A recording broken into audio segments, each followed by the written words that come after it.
ایک تحریک چل رہی ہے، وہ اسرائیل اور امریکہ کی مصنوعات کا بائیکاٹ کرنے کی۔ یہ بھی کچھ غیرت مند مسلمان ایسی تحریک چلا رہے ہیں اور سنا ہے کہ اس کا کچھ اثر بھی ہو رہا ہے۔ اس میں ایک بات مجھ سے بار بار پوچھی جاتی ہے، وہ یہ ہے کہ یہاں پر جو فرینچائز ہیں، جیسے میک ڈونلڈ ہے یا کے ایف سی ہے یا اس قسم کے جو کمپنیاں ہیں جن کی غذائیں وغیرہ بکتی ہیں، اس کے جو مالک ہیں وہ مسلمان ہیں، پاکستانی ہیں۔ البتہ چونکہ فرنچائز کا انہوں نے معاہدہ کر رکھا ہے، لہذا 5% یا 10% آمدنی کا حصہ وہ ان کمپنیوں کو جاتا ہے۔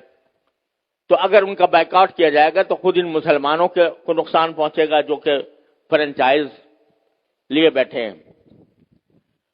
تو میں اس کے جواب میں ایک بات عرض کرتا ہوں، وہ یہ کہ یہ مسئلہ فتوے کا نہیں ہے، یہ ایمانی غیرت کا مسئلہ ہے، غیرت ایمانی کا مسئلہ ہے۔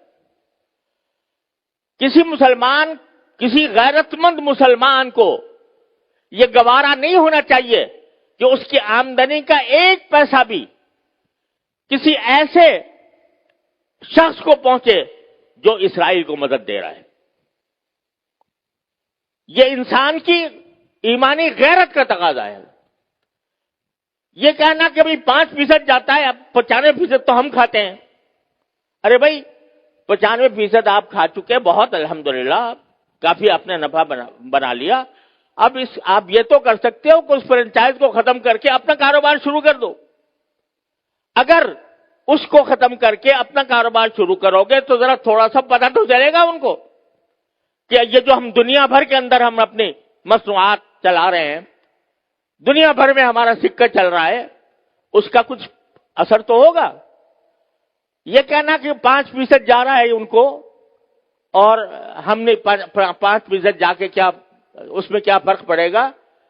آپ ذرا یہ سوچو کہ اگر کوئی میری آمدنی کا 50% نہیں 1% کسی ایسے شخص کو پہنچ رہا ہو جو میرے باپ کے قتل کی سازش کر رہا ہے، گوارا کرو گے کہ میری آمدنی کا 1% ایسے شخص کو دیا جا رہا ہے جو میرے باپ کے قتل کی سازش کر رہا ہے یا میرے قتل کی سازش کر رہا ہے؟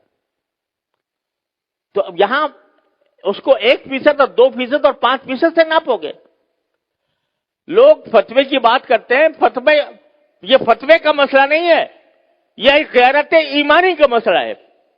اور اس غیرت ایمانی کے تحت یہ میں سمجھتا ہوں کہ کسی غیرت مند مسلمان کو اس کا اقدام نہیں کرنا چاہیے۔ لہذا یہ بھی اس کوشش کا ایک حصہ ہے۔ اور اس وقت یوں سمجھو کہ میں تو یہ سمجھتا ہوں کہ ایک لحاظ سے پوری امت مسلمہ حالت جنگ میں ہے،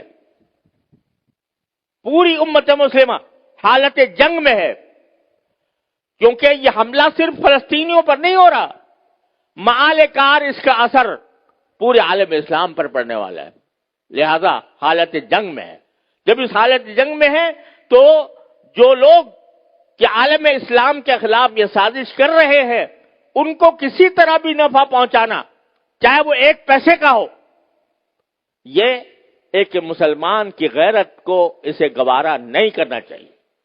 لہذا میں اس بات کی حمایت کرتا ہوں کہ ایسی چیزوں کا بائیکاٹ کیا جائے جس کا فائدہ ان طاقتوں کو پہنچ رہا ہے۔ تو اپنی سی کوشش کرو، اللہ تعالیٰ سے دعا جاری رکھو، کوئی وقت خالی نہ جائے جس میں اللہ تعالیٰ سے نہ مانگا جا رہا ہو، اور پھر اللہ کے فیصلے پر راضی رہو۔ پھر جو اللہ کا فیصلہ ہے وہی برحق ہے، وہ ہماری خواہش کے مطابق ہو تو برحق ہے، ہماری خواہش کے خلاف ہو تو برحق ہے۔ تو بس یہ ہے پریشانی کا علاج۔ اللہ تبارک و تعالیٰ اپنے فضل و کرم سے ہم سب کو اس پر عمل کی توفیق عطا فرمائے۔ وآخر دعوانا الحمدللہ رب العالمین۔